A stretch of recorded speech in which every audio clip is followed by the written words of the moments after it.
There was a time where I truly believed that I didn't have a testimony that was worth sharing.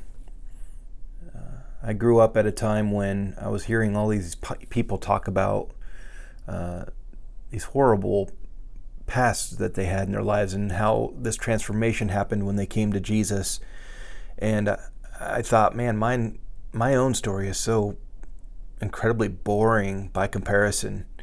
And you run in the Christian circles and people would say, man, that person has such a powerful testimony, such a powerful testimony.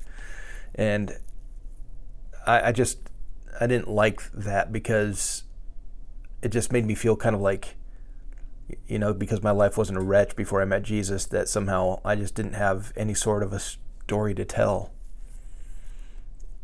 And there was a turning point in all of that, obviously. And maybe I should back up and just say, I'm one of those people that was born to Bible-believing parents that really love Jesus, and so did their parents before them, and I just have a long lineage of faith, and I was brought up in a church with other people that were like-minded.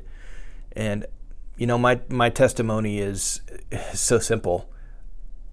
This is what happens when the people around you are living their lives for something bigger than themselves. You're spared from a lot of what other people have gone through. At least if you choose to continue following Jesus. Yeah, that's the that's the door, and that's the opportunity that's right at your front step.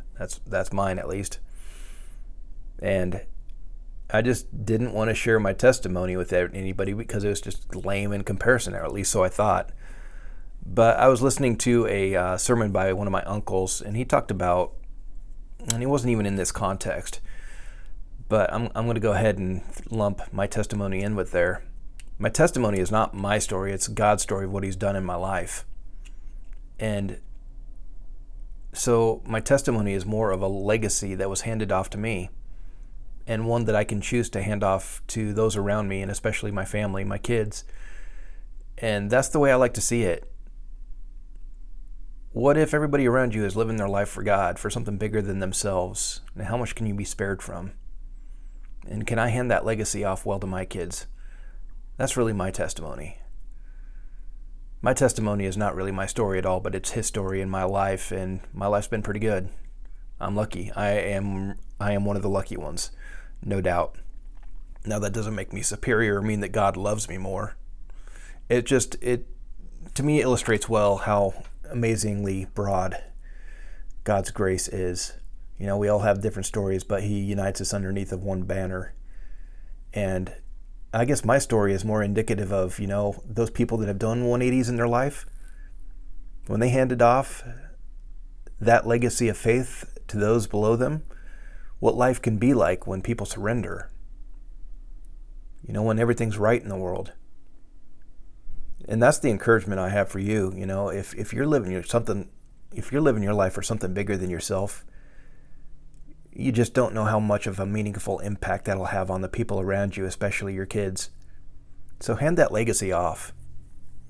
If your story's similar to mine, where it's just like everything's really, for the most part, been good in your life, I've had my tribulations, I've had my trials, I've had my moments of being a deviant in my life, but compared to a lot, they're pretty lame in comparison. But that's not my story, so I'm not going to try to make it my story, and nor should you. Just be honest about what God's done in your life. What God's done in my life is he's spared me from a lot. And I'm thankful. It's his story. And I want to share that with others. And I hope you want to do the same. Guys, we love you, and I'll see you on the next video.